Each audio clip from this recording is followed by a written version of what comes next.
Consider the following argument. All integers that are divisible by 10 are divisible by 5. The number 30 is divisible by 10. Therefore, the number 30 is divisible by 5. The tools of propositional logic that we've studied so far are not sufficient for us to evaluate the validity of this kind of argument, in which we start with a general statement about integers and then specify a particular integer, or vice versa. So we need new tools, predicate logic and quantifiers. An English sentence or a mathematical statement often has a subject and a predicate. Let's see what the subjects and predicates are in these statements. In the first statement, x is less than 17, x is our subject, that's what we're talking about, and less than 17 is our predicate, that's what we're saying about our subject. In the second statement, y is older than Joe Biden, y is our subject, is older than Joe Biden is our predicate. The third sentence, the cheetah is the fastest animal on earth, the cheetah is our subject, and the fastest animal on earth is our predicate. We can code statements with variables in them with propositional functions as follows. Let's let P of x represent the statement x is less than 17, Q of y represent the statement y is older than Joe Biden, and R of z represent the statement z is the fastest animal on earth. We need to have a variable to make it a propositional function. The original statement wouldn't qualify as a propositional function, but we can get that statement back by plugging in the cheetah for the variable z. In other words, R of the cheetah gives us our original sentence back. Question for you. Do the propositional functions P of x, Q of y, and R of z count as propositions?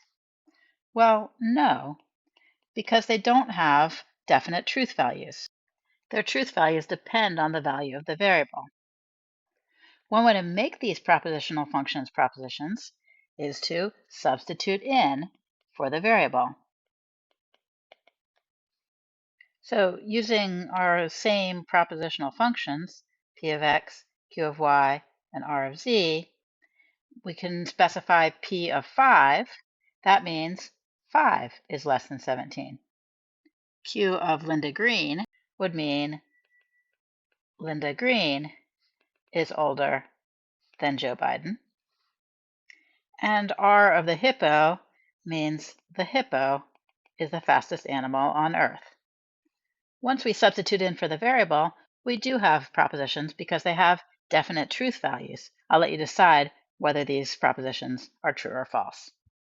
Propositional functions can also include two or more variables. For example, we could let P of xy be the propositional function x plus y equals 1 over x plus y. Take a moment to figure out the truth value of P of 1, 3 and P of 3, negative 2. P of 1, 3 means 1 plus 3 is equal to 1 over 1 plus 3. In other words, 4 is equal to 1/4. Well, that is false. And P of 3, negative 2 means 3 plus negative 2 is equal to 1 over 3 plus negative 2. In other words, 1 is equal to 1 over 1, so that would be true.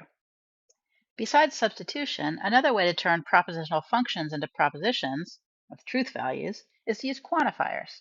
There are two basic types of quantifiers, the universal quantifier and the existential quantifier. The universal quantifier, written with an upside-down A, means for all x.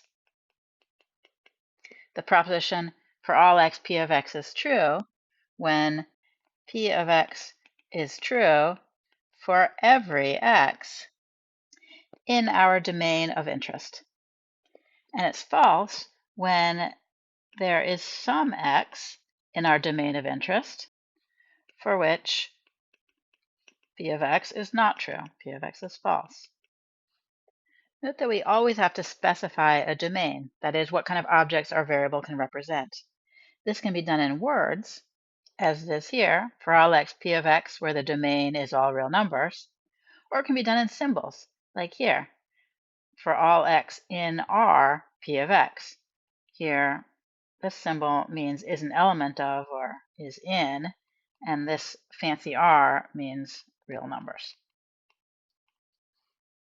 Let's let S of y be the statement y squared is greater than or equal to y. Please pause the video for a moment and try to decide the truth value of these two statements that have universal quantifiers in them. Here R is real numbers and Z means the integers. The first statement is true for many real numbers, but not all real numbers.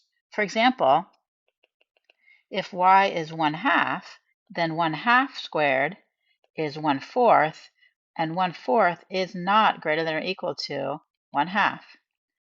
Since we found a real number where S of y is not true, this universally quantified statement is false.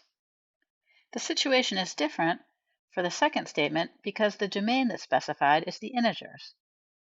Because if y is positive, then y is going to be bigger than or equal to 1. So by multiplying both sides by y, we get y squared is greater than or equal to y. The direction of the inequality doesn't change since y is greater than 0. And if y is equal to 0, then 0 squared is certainly greater than or equal to 0. And if y is less than 0, then y squared is going to be positive, but y is going to be negative, so y squared is going to be greater than or equal to y. So in all possible cases, S of y holds, and therefore the universally quantified statement for all y and z, S of y, is true. The second kind of quantifier that we're going to be talking about is the existential quantifier, written with a backwards E. This means there exists an x. So the proposition there exists an x in D such that P of x, that proposition is true when there is some x in the domain D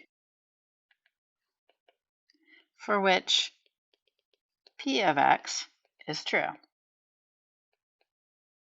It's false when there is no x in the domain D for which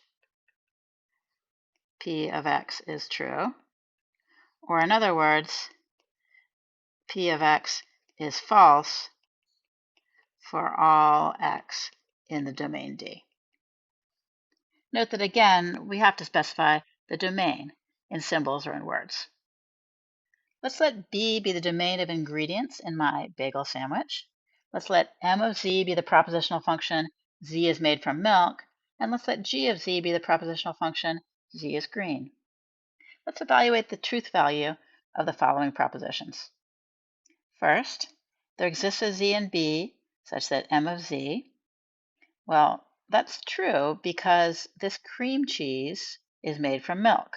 So there is an ingredient that's made from milk. This next statement, there exists a Z in B such that G of Z, well, that's true also because there are some green ingredients. I see cucumbers and avocados, maybe also some dill. What about the next statement? There exists a Z in B such that M of Z and G of Z. Because of the way this is grouped, we need the same Z to satisfy both M of Z and G of Z. That is, we need the same ingredient to be both made of milk and green. Well, there's nothing like that in here because fortunately the cream cheese is not green. So this statement is false. Finally, in the last statement, there exists a Z in B such that M of Z, and there exists a Z in B such that G of Z. Now the grouping means we can look for one ingredient that's made from milk and another ingredient that's green. Since cream cheese is made of milk and avocados are green, this statement is true. Now that we have predicates and quantifiers, we could code this argument into symbols. Let's let P of x mean that x is divisible by 10. Let's let Q of x be x is divisible by 5. The statement all integers that are divisible by 10 are divisible by 5 can be coded as an if-then statement. for all x that's an integer, if x is divisible by 10, then x is divisible by 5. That's our first statement. Our second statement is talking about the number 30 being divisible by 10. So that can be coded as P of 30. 30 is divisible by 10. And our conclusion, the number 30 is divisible by 5, can be coded as Q of 30. When we talk about rules of inference later, we'll be able to verify that this is indeed a valid argument.